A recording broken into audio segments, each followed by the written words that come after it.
കൊടുങ്ങല്ലൂർ മണ്ഡലം രൂപീകരിച്ചതിന് ശേഷം ടി.എൻ. പ്രതാപൻ ഒരു തവണ വിജയിച്ചതല്ലാതെ ഇതുവരെ ഒരു UDF സ്ഥാനാർത്ഥി, കോൺഗ്രസ് സ്ഥാനാർത്ഥിക്കൂടെ വിജയിക്കാൻ പറ്റിയിട്ടില്ല. അപ്പോൾ അതിന് മാറ്റം ഉണ്ടാവുമോ? തീർച്ചയായിട്ടും കൊടുങ്ങല്ലൂർ മണ്ഡലം രൂപീകരിക്കപ്പെട്ടതിന് ശേഷം മൂന്നാമത്തെ തെരഞ്ഞെടുപ്പാണ്. ആദ്യ തെരഞ്ഞെടുപ്പിൽ 9,000-ൽ പരം വോട്ടിൻ്റെ ഭൂരിപക്ഷത്തിന് ശ്രീ ടി.എൻ.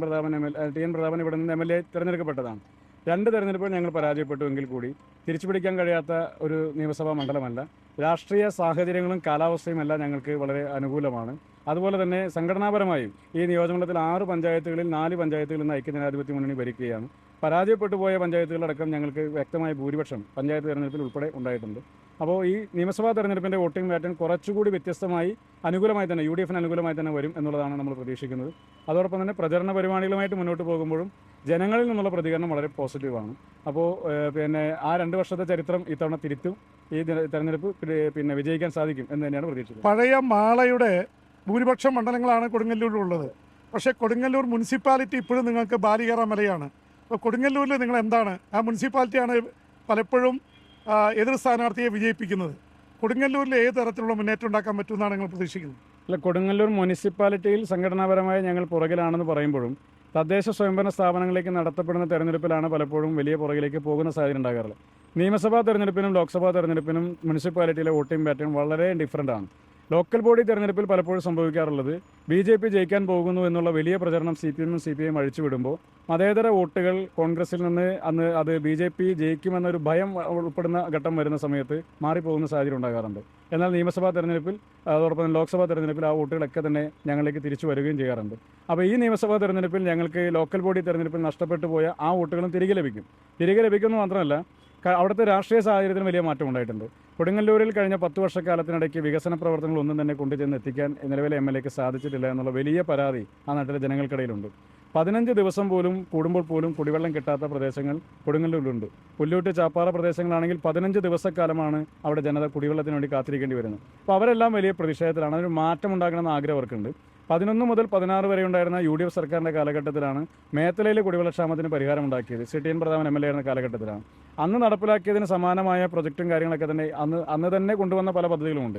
അതൊന്നും 10 വർഷക്കാലത്തിനിടയ്ക്ക് പൂർത്തീകരിക്കപ്പെട്ടില്ല. അപ്പോൾ ജനം നേരിട്ട് അനുഭവിച്ചുകൊണ്ടിരിക്കുന്ന കുറേയേറെ പ്രയാസങ്ങളുണ്ട്. ആ പ്രയാസങ്ങളൊക്കെ ഈ തെരഞ്ഞെടുപ്പിൽ പ്രതിഫലിക്കും. അപ്പോൾ രാഷ്ട്രീയമായി ഞങ്ങൾ പുറകിലാണ് എന്നൊക്കെ പറയുമ്പോൾ തന്നെ, സംഘടനാപരമായി പുറകിലാണെന്ന് പറയുമ്പോൾ തന്നെയും ജീവിത പ്രശ്നങ്ങളിൽ പരിഹാരം കാണണമെന്ന് ആഗ്രഹിക്കുന്ന ജനത അവർക്ക് പ്രതീക്ഷയുള്ള ഒരു മുന്നണിക്ക് വോട്ട് നൽകും. അപ്പോൾ ഐക്യജനാധിപത്യ മുന്നണി സർക്കാരാണ് അധികാരത്തിലേക്ക് വരിക എന്നുള്ള ഒരു പ്രതീക്ഷ കൊടുങ്ങല്ലൂരിലെ ജനതയ്ക്കുമുണ്ട്. അത് എനിക്ക് ഗുണകരമാകും എന്നാണ് പ്രതീക്ഷിക്കുന്നത്. K. കരുണാകരൻ 35 വർഷത്തിലേറെ പ്രതിനിധീകരിച്ച ഒരു മണ്ഡലമാണത്. തുടർച്ചയായി 70 മുതൽ 95 വരെ.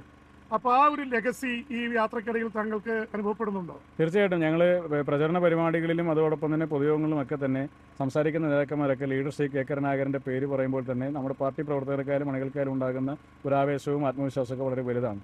അതായത് ഈ കൊടുങ്ങല്ലൂർ മുനിസിപ്പാലിറ്റിയും മാത്രമായി പുതിയതായി ചേർക്കപ്പെട്ട മണ്ഡലമാണ്.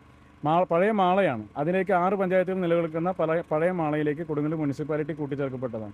പഴയ മാളയിലെ 6 പഞ്ചായത്തുകളെ സംബന്ധിച്ചും ലീഡറുടെ ഓർമ്മകൾ അവരെ സംബന്ധിച്ചുണ്ട്. അദ്ദേഹത്തിൻ്റെ നേരിട്ടൊരു സഹായം എത്താത്തൊരു കുടുംബം പോലും ഉണ്ടാകില്ല. ഒരുപക്ഷെ കേരളത്തിൽ അദ്ദേഹത്തെ കളിയാക്കി പറയാറുണ്ടായിരുന്നത് മാളയിലെ ആളുകൾക്ക് ജോലി കൊടുത്തതിന് ശേഷമാണ് ലീഡർ പലരും പോലീസിൽ പോലും നിയമിച്ചിട്ടുള്ളതെന്ന് പരിഹസിച്ചു പോലും പറയാറുണ്ട്. മാളയിലെ മാണിക്കാണ്. അദ്ദേഹത്തെ മാളയിലെ മാണിക്യം എന്ന് തന്നെയാണ് ആളുകളൊക്കെ വിളിച്ചുകൊണ്ടിരുന്നത്. അപ്പോൾ ലീഡറുടെ ലെഗസി ഈ മണ്ണിനകത്തുണ്ട്. ലീഡറുടെ ലെഗസി ഈ മണ്ണിലെ കോൺഗ്രസിനകത്തുമുണ്ട്, UDFിനകത്തുണ്ട്. ജനങ്ങൾ ഇന്നും മാള എന്ന് പറയുന്ന പ്രദേശം പുറത്തറിയുന്നത് അത് ലീഡർ ഉള്ളതുകൊണ്ടാണ്, ലീഡറുടെ പേരിൻ്റെ ഭാഗമായിട്ട്. മറ്റൊന്ന് മാള അരവിന്ദനാണ് അത് ഈ പ്രദേശത്തെ ഫേമസ് ആക്കിയത്. അപ്പോൾ അതിൽ രാഷ്ട്രീയമായി ലീഡർക്കുള്ള പ്രാധാന്യം ഈ മണ്ണിൽ നിന്ന് ഒരിക്കലും മാറ്റി നിർത്തപ്പെടാൻ വേണ്ടി സാധിക്കില്ല. അത് പറയുമ്പോൾ അതിനെ സംബന്ധിക്കുന്ന പ്രചരണമൊക്കെ മുന്നോട്ട് കൊണ്ടുപോകുമ്പോൾ ഞങ്ങൾക്ക് വളരെ പോസിറ്റീവായ അനുഭവമാണ്. ഒറ്റ പ്രധാനപ്പെട്ട കാര്യം കൂടിയും, ഇപ്പോൾ കേരളത്തിലെ എല്ലാ സ്ഥലത്തും വലിയ ഫ്ലെക്സുകൾ വെച്ചിരിക്കുന്നത് പിണറായി വിജയൻ മുഖ്യമന്ത്രിയുടെ ഇത് വെച്ചുകൊണ്ടാണ്. പക്ഷെ നിങ്ങൾക്ക് അങ്ങനെ ഫ്ലെക്സ് വെക്കാൻ ഒരു ഏക നേതാവില്ല. അപ്പോൾ ആരായിരിക്കും ഇങ്ങനെ വന്നാൽ മുഖ്യമന്ത്രിയാവുക UDF അധികാരത്തിൽ വന്നാൽ? അതാണ് ഇടതുപക്ഷം ചോദിക്കുന്നത്. നിങ്ങൾക്ക് ആരാ നേതാവ്? അല്ല, ഒരു കോൺഗ്രസിന് UDFന് ഭൂരിപക്ഷം ലഭിച്ചാൽ ഒരു കോൺഗ്രസ് നേതാവ് മുഖ്യമന്ത്രിയാകും. അത് ഹൈക്കമാൻഡ് തീരുമാനിക്കുന്ന ഒരു കോൺഗ്രസ് നേതാവ് മുഖ്യമന്ത്രിയാകും. പാർലമെന്ററി പാർട്ടി യോഗത്തിൻ്റെ തീരുമാനത്തിൻ്റെ അടിസ്ഥാനത്തിൽ ഈ ഇന്ത്യൻ നാഷണൽ കോൺഗ്രസിൻ്റെ ഹൈക്കമാൻഡ് ഒരു തീരുമാനമെടുത്ത ഒരാൾ മുഖ്യമന്ത്രിയാകും. CPMനെ സംബന്ധിച്ച് ആ ഫോട്ടോയ്ക്കപ്പുറം മറ്റൊരു ഫോട്ടോ വേറെ വെക്കാൻ സാധിക്കില്ല. പിന്നെ വളരെ എന്തുകൊണ്ടാണത്? അതെന്തുകൊണ്ടാണ് അവരുടെ നേതൃക്ഷാമമായിരിക്കാം.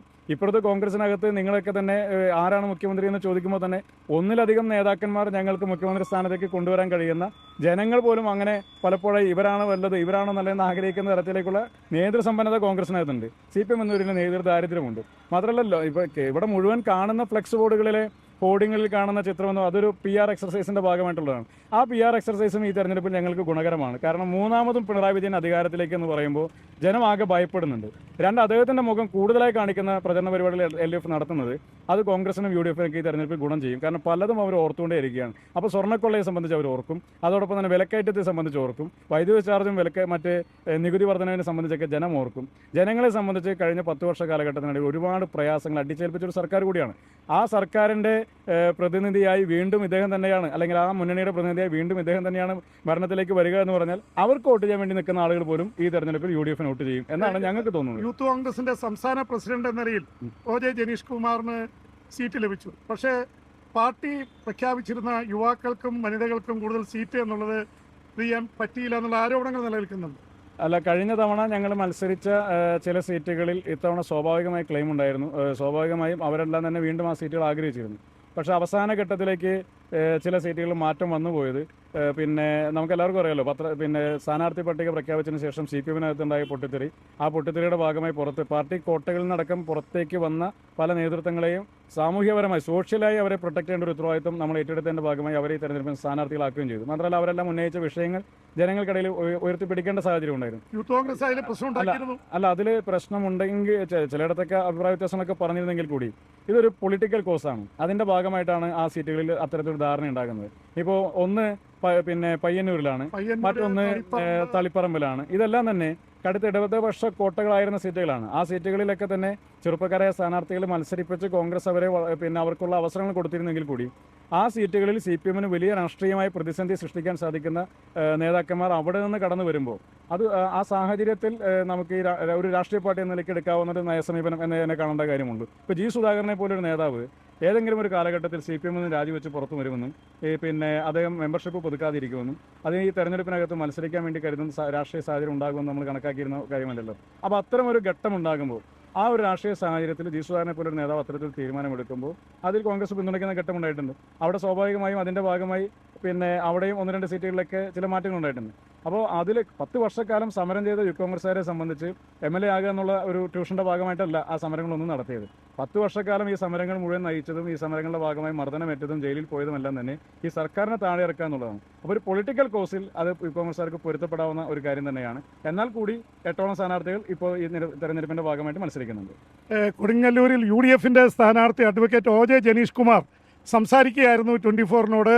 അദ്ദേഹം മുന്നോട്ട് വെച്ച യൂത്ത് കോൺഗ്രസിൻ്റെ സംസ്ഥാന പ്രസിഡന്റ് എന്ന നിലയിൽ ഒരുപക്ഷെ ഈ പോരാട്ടം വലിയ ശ്രദ്ധയാകർഷിച്ചിരിക്കുകയാണ്. 2 തവണ ഇവിടെ MLA ആയിട്ടുള്ള ഇടതുപക്ഷത്തിൻ്റെ CPI-യുടെ നേതാവ് VR സുനിൽകുമാറിനെതിരെയാണ് പോരാട്ടം. ഒരുപക്ഷെ K. കരുണാകരൻ കേരളത്തെ രാഷ്ട്രീയമായി ചാണക്യനായി അമ്മാനമാടിയ ഉപയോഗിച്ച തട്ടകത്തിൽ നിന്നുകൊണ്ടാണ് ഈ പോരാട്ടം മുന്നോട്ട് പോകുന്നത്. OJ ജനീഷ് കുമാറിന് എല്ലാവിധ ആശംസകളും. Thank you. കൊടുങ്ങല്ലൂർ നിയമസഭാ മണ്ഡലത്തിലെ അഷ്ടമിച്ചിറയിൽ നിന്നുകൊണ്ടാണ് ഞാൻ സംസാരിക്കുന്നത്. ഇവിടെ വലിയ തെരഞ്ഞെടുപ്പ് ചൂട്, ആകാശത്തും വെയിലൊക്കെ ചൂടിൽ നിൽക്കുകയാണ്. ആ ചൂടിൽ നിന്നുകൊണ്ടാണ് സംസാരിക്കുന്നത്. അഷ്ടമിച്ചിറയിൽ നിന്ന് PP ജെയിംസ്, ക്യാമറാമാൻ അരുൺ മുംബൈക്കൊപ്പം.